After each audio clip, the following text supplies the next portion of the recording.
Again, my name is Jennifer Wilson, and I am with Keller Williams Legacy. And kind of like General Utterback, I also claim over 60 years experience. And that is really, my mother has been a realtor for a little over 30 years. She primarily does a lot of our administrative work and things now. She's trying to retire, but as a realtor, you never really fully retire. And my husband, actually Guy, also has joined me as well. And just, kind of like what was mentioned in the presentation earlier, one of the most common things that I see is people that say, I want some information, I'm curious as to what my house may be worth, but I'm really not ready just yet. I want to wait a few more years, and I understand, and sometimes that is the right choice, just depending on your exact life circumstances. But I also have seen personally multiple times over the years, what happens is at first it's a very casual visit, and I come out to your home and we talk through a little bit about what it takes to sell your particular home, what you would walk away with the market as it is right now. And then all of a sudden, a few months later, this has happened multiple times, I do get a phone call where it's a panicked move now. And something has happened to one person, and instead of trying to make the home accommodate the new needs, even if that's temporary needs, they say, we've got to move, and we've got to move now. And that's a move is hard no matter what age you are. Everyone here has been through different moves. But whenever there's something else going on in your life, some health issues and such, it's much more difficult. And Eileen, is this the clicker for the slides? Okay. That's okay. I just want to make sure that okay. There I am. And you have a full copy of all of these slides. Also in the blue packet that I gave you, there's some additional information that's not on the slides, and also some of the slides are too small to read, and so there's a full sheet in there as well. So I just want to mention that. These are some of the top reasons that people do decide to make moves that are thinking about continuing care communities or other types of retirement communities as well. But really the number one reason is too much maintenance. General Utterback mentioned about maybe some of the hail that's come through and affected some people, or those of us that maybe didn't get the hail, you just think you're lucky stars that it didn't hit your home. And that's a minor thing. We have homeowners insurance, and we can get roofs replaced and pay deductibles and such, but it's much more complicated than that. I've had a lot of homes recently where closings have been put off 6 weeks, 8 weeks for roofs. So there's a lot that goes into that. And then it seems like something always breaks, right? Whether that's a hot water heater, air conditioner, having to have the services done on your AC units, having the lawn taken care of, having the broken pipe fixed under the sprinkler system, everything goes on and on and on. And whenever you move into a community type environment, those services are taken care of more with a single phone call to somebody that you know is actually going to come. You don't have to go to Angie's List and find the best provider and ask your neighbor and wait for them to show up and not show up. And I'm sure we've all been through that. So that's really the number one reason that people do consider selling their home, which is something that's so personal to all of us. Whether you've been in your home maybe 2 years or 30 years, it's something that's so personal and such a identifier for us. And I understand that. And as Eileen mentioned, I did, prior to, I guess I've been an agent for a little over 9.5 years, but prior to that, I did do admissions for an assisted living and Alzheimer's community. And I just saw that a lot of the realtors that some of our residents were working with didn't understand that this wasn't a regular move. This wasn't a always excited move. It was more difficult. Even if you were excited about where you were moving, it was still more difficult. There's a lot of memories in that home. Some people have raised their kids in that home. Some people have lost a spouse while they lived in that home. So there's good and bad memories a lot of times with this type of move. And it's also a very different move. We always talk about the American dream of owning a home, right? And so I kind of tongue-in-cheek say, I'm on the other side of that. But really, it's a freedom that you're gaining, because a home after a while becomes more of a burden and something to take care of. And a lot of people are saying, I want to kind of lock and leave community. I want to be able to travel. I want to go to my grandkids' graduation and not worry about the house and setting the alarm and mowing the grass and doing all of those things. So that's part of it. Health issues, also current health issues or possible future health issues that you're preparing for. I've also kind of maybe somewhere in between these two slides, I hear a lot of people talk about simplifying their estate for their kids. You have been in your home for 20 years and you have 20 years worth of stuff in your home. And sometimes it's nice to think about going through that now. And Peggy's going to go into that a little bit more in a minute, but if you don't go through those things and start sorting through those things, your kids or whoever's going to do that for you will, and they don't know what's important and what's not important when there's 20 years of stuff. And if they're going through it, it's because something has happened, whether that's you're in a hospital or maybe you've even passed away, but the truth is that someone else is going through it and they don't have the time to sort through every closet and every box. So I really encourage you to do that yourself, so that we know what's important when it comes down to that. Downsizing is sometimes a factor as well. I see that more maybe downsizing from a 2-story to a 1-story. Sometimes that's the thought process. I've had individuals who maybe it's even just 2 steps, like a sunken living room or something like that, that has become a hindrance, steps up from the garage or something like that. So even if it's not an issue right now, a lot of people are trying to plan for what could come in the future. And it's better to be ahead of those issues instead of behind.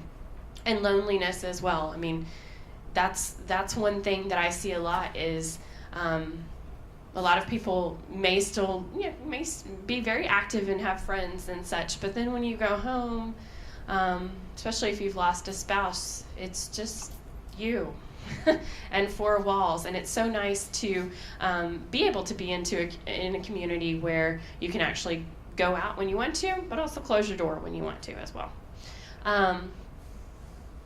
So these are just a few recent sales. I know that's a little bit small, but I'll just kind of go briefly through that, just kind of tying into the last slide. But the first one was a couple that was moving into a cottage type home, and they had lived there for over 30 years and had $20,000 in repairs in the past 2 years. The home was getting older, and deferred maintenance often leads to even larger repairs.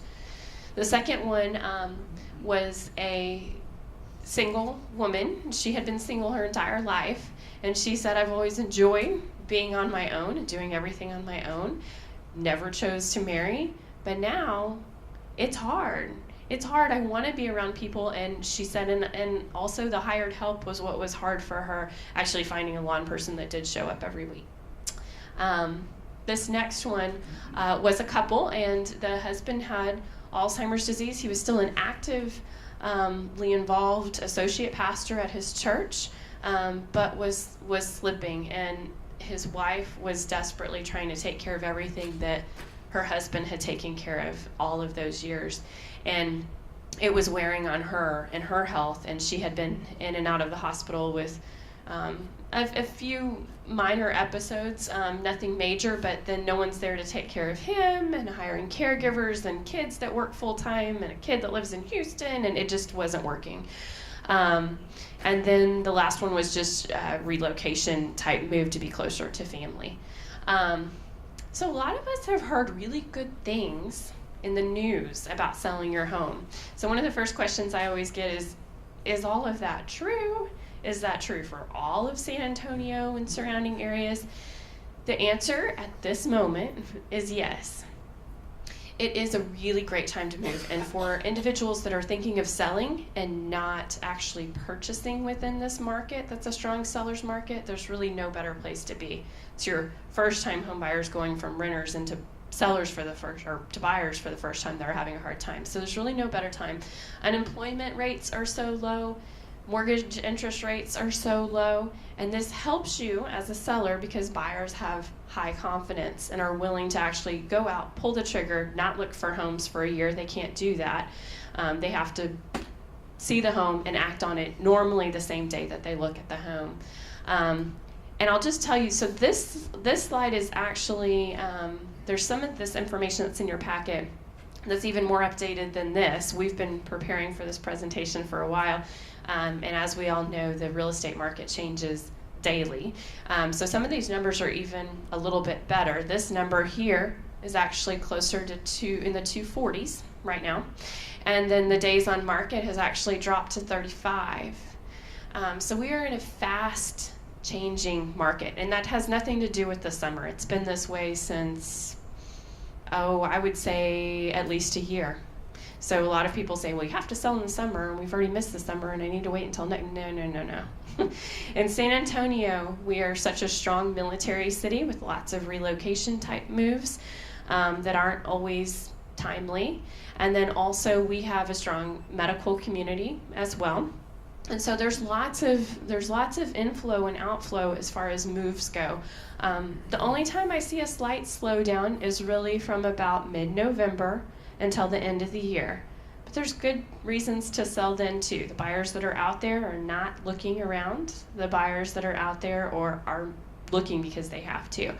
But really, it's a great time to sell almost any time in San Antonio just because of all the moves, all the companies that are moving into our area that are hiring, and those people need homes, and it's one of the first things that they want to do.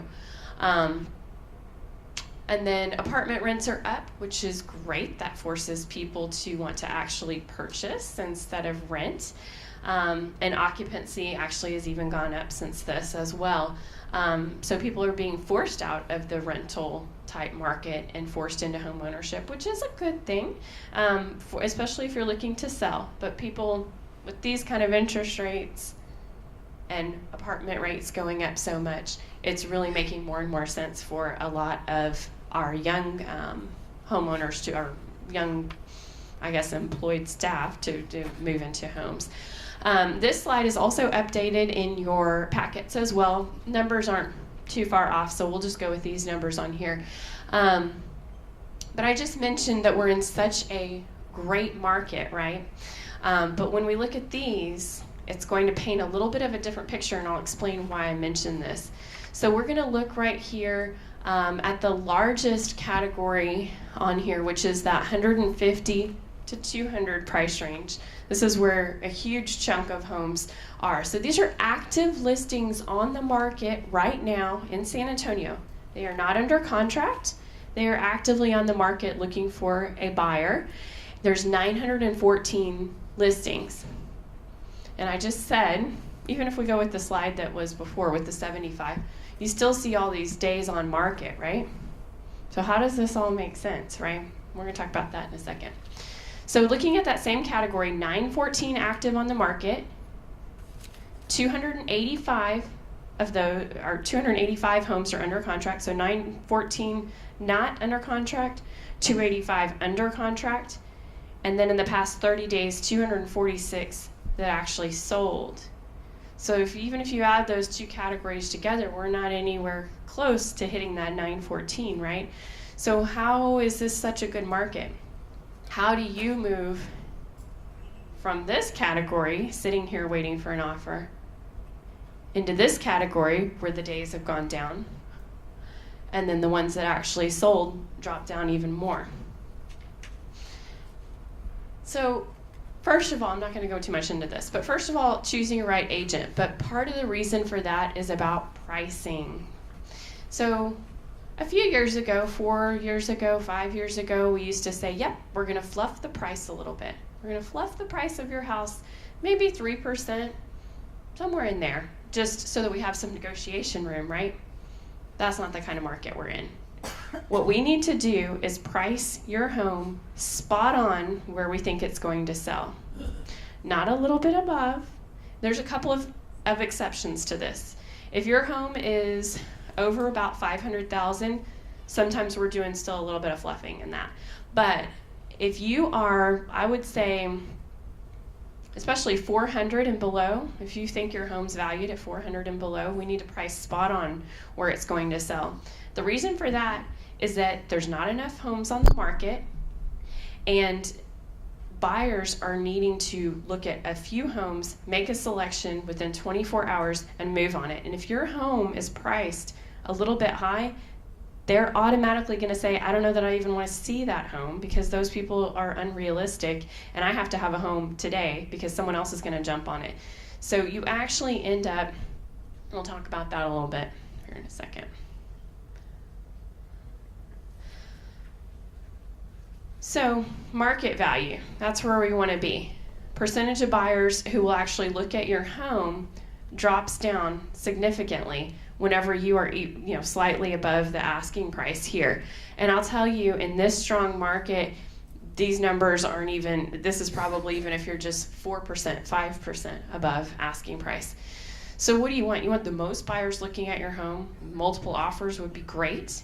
So it's better to have a bigger buyer pool viewing your home than to actually price yourself out of the market. We also don't want to go down here. That's not the kind of market that we're in. We want to price spot on. And also, as far as appraisals go, I could go into that a little bit more, but you want to be right where you think it's going to sell, not below market. Because what happens is if you actually start high and think, well, we'll just come down, right? We'll just start maybe 10,000 high, and we'll come down in a few weeks 5,000 high, and then we'll come down in a few weeks to where you said to list it from day one. Then what you're doing is you're stair-stepping down. And buyers are looking at homes, and if they're on the market more than 14, 20 days, they're thinking something's wrong with it. That's crazy. That's not how it was a few years ago. But right now, those buyers want the hottest, best, brand new property that's out there. And if you take it back to when you've maybe purchased something, buyers are walking up, and if there's 3 other agents showing a house that they like, guess what? They're willing to pay what you're asking, sometimes even more, because they know that there's a high demand for your home. If it's been sitting there 2 or 3 weeks, they're going to actually start coming in lower. Even if you've stair-stepped down and now you're right at market value and you've been on the market for 3 weeks, they offer you here.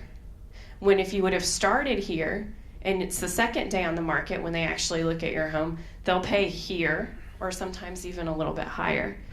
And pricing's hard. I've had people try and ask me pricing questions during seminars, and I live in a 2,000 square foot house, and it's 1 story, and it's 17 years old. What do you think that would sell for? Well, your pricing is all related to your neighborhood, and the same thing with where to price. So another thing about how to move from that one category we were talking about into the quickly sold category is staging. So some people know exactly what staging is, and some people have no idea. I always say this is a part of the reason that Peggy and I really push for you to make your move into a community, whatever community that is.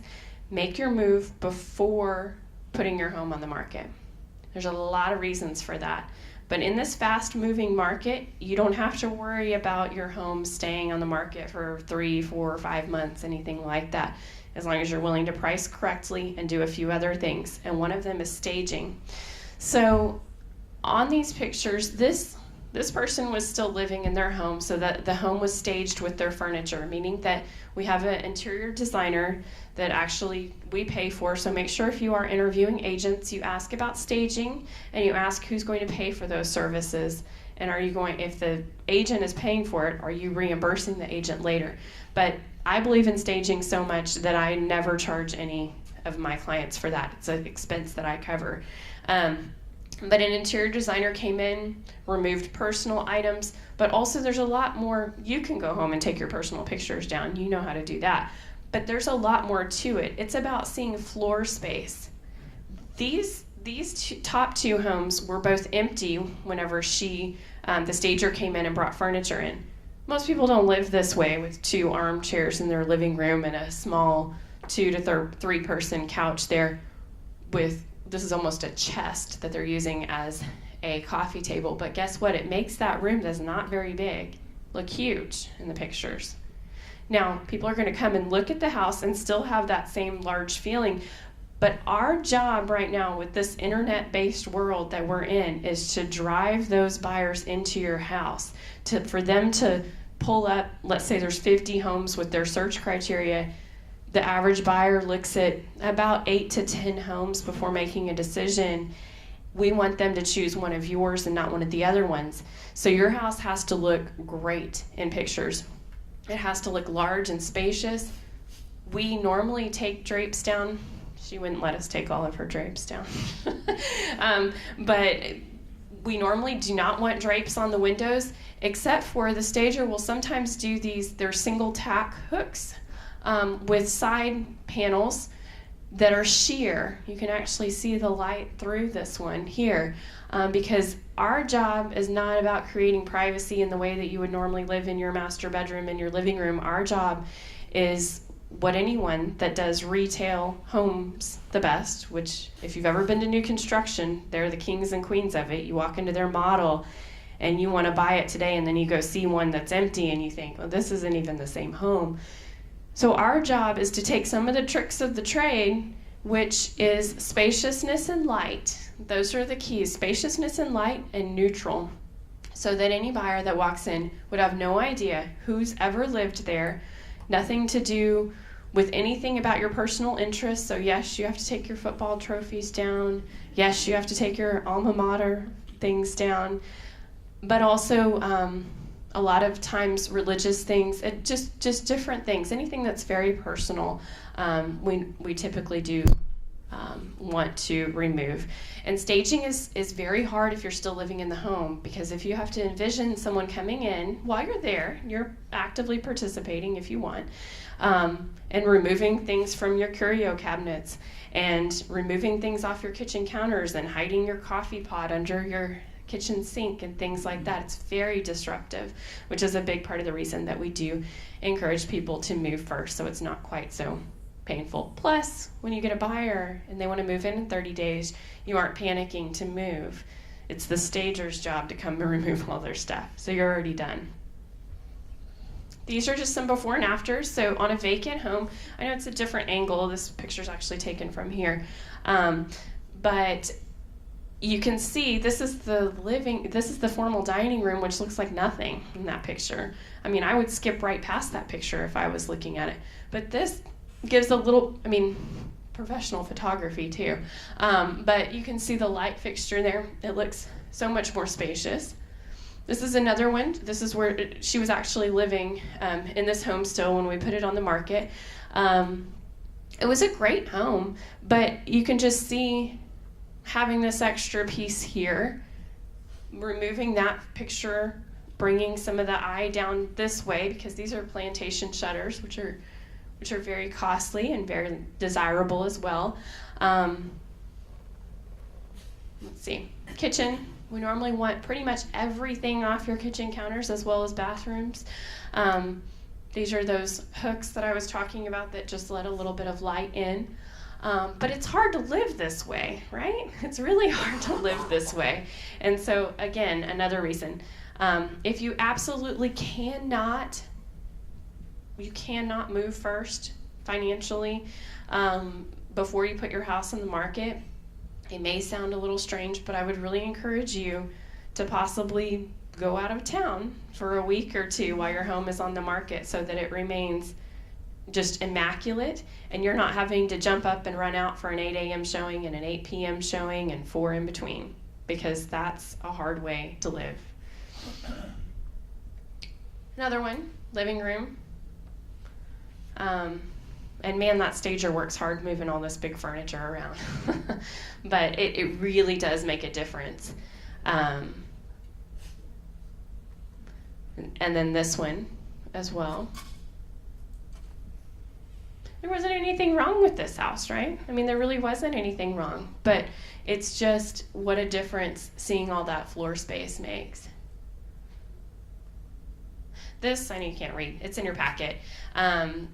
Peggy can also help with a lot of these items, but it's just some good places where you can actually get rid of some of that extra stuff. I had a stained glass maker that had tons, literally tons of glass to get rid of, and finding a home for that. He actually found a high school that was very excited to take all of that. But just a couple of items there. And then another big question that I used to get in every single seminar, so I've started just adding it in, is should I sell my house as is, or should I do some things to it? Well, if you're making your move, you have a lot to already worry about, right? So the last thing you want to do is gut your kitchen and your bathrooms, unless you've already started that. So what I say is that you don't want to go completely as is, and everyone's as is a little different. First of all, Texas is an as is state, so no, we don't have to write it in that it's an as is sale. Everything is as is, but they do have a right to cancel their contract when they do their inspection if you're not willing to do a few repairs that they think are justified. You're not required to do any repairs, but they have a right to ask, and they have a right to terminate if you don't. So I say you need to take care of, make sure you have a functioning HVAC, that's your air conditioner, heater, roof, foundations in good solid condition, and clean. You don't see the spots anymore because you walk by them every day. You don't see the corners in your house that have the paint missing off of the corner. These are minor things that are not, now these are big ticket items, but unless you really want almost nothing of what your home is valued at, you have to fix those items. But cleaning. Now this is if you want to go a little bit above and beyond, and you don't have to do this, and your home may not require this, but you want to make sure that your floor's in pretty good condition. Sometimes that's just a good solid carpet cleaning that you need. Wallpaper's off-putting. I know that that's hard to hear sometimes, but it really is, and buyers are envisioning a much more costly and extensive repair, as they see it, than it actually is. And so I really encourage you, if you have, everyone's going to have a little bit of a different situation. I've seen some things where maybe a border works in the kitchen, different things like that. But if you have a lot of wallpaper in your home, at least try and take care of a couple of things. Maybe the secondary bathroom can keep its wallpaper, but let's make the master bathroom just a solid color. And that's another thing. A lot of people have a very light wallpaper that's maybe a cream color without any patterns on it, and that's okay. Think about the photography. Probably wouldn't even show up in that situation. It would be okay. But it also depends what kind of value you want for your home. So normally when I come out to a home, I say, here's the range that you could sell within, and if you just do these few items that might be $2,500, you can actually make another $7,000 or $8,000 and sell a lot quicker. So it would depend on your exact situation. But I'm not saying you have to do all these things. These are just, in a perfect ideal world, the things that people are mostly looking at whenever they're looking at a home. We talked a little bit about this, but 90% of buyers are using the internet for their home search. I think it's higher than that, but our statistics say 90%. Smartphones are out there. People are driving home from their friend's home and see a house for sale, and they pull out their smartphone and they look at what that home's worth and slide through the first 4 pictures and then say, nah, and move on, right? So you have to make that great first impression, and that's how you move from the slide of the active listings into the sold ones, is staging, as painful as that is. Professional photography, again, something that we take care of, so that's easy, 20 minutes in and out of your home. I don't mean I'm the photographer, I just mean we cover that cost. And making that great first impression online, because you only have a few seconds, and we have all kinds of ways to track how long people are looking at each photo. Sometimes we rearrange photos. Guy and I just changed 2 of our listings that we realized people were leaving after the first photo. They weren't exiting the website because the front of the house there wasn't anything wrong with it, it just wasn't spectacular. So we moved a back patio picture to the first picture, and we're getting a lot more traffic now. And then also another one where we moved a living room that had a grand 2-story entrance to the front photo. So there's a lot of tracking we can do as far as that goes. Your home, you want it fed to as many websites as humanly possible. A lot of people that are on the internet know about the big ones, Realtor.com, Zillow, Trulia. But some people fall in love with these little boutique type home search things. So we believe that it's hugely important to have your home sent out to as many websites as possible, just depending on what people are actually going to look at. So we already talked about this, but making your home stand out. So does anyone have any questions for me right now? Yes, sir. You didn't mention landscape. How much of an issue? Yeah. So it depends on your home, but I normally tell people at least throw some nice new mulch down. So if you have some weeds coming through, throw a darker color, a wood color, or even a black pops really well. My husband hates black mulch, but it pops well in photos.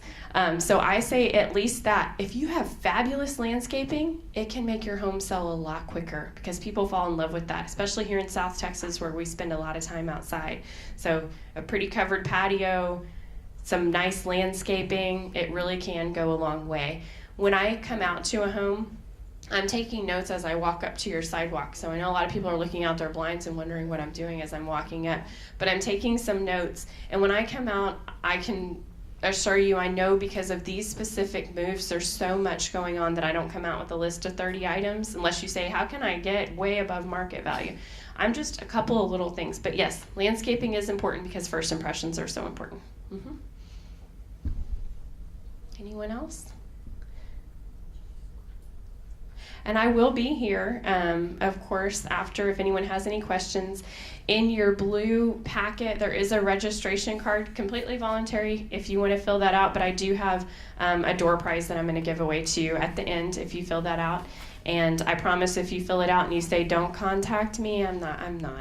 Don't worry, okay? Yes, ma'am. I'm sure all of us want to know what's your commission. Yes, I do charge 6%.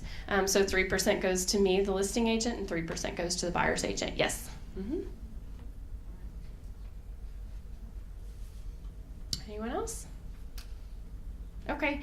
And if you do want to fill out that registration card, we can do that. We can do that as well. But thank you.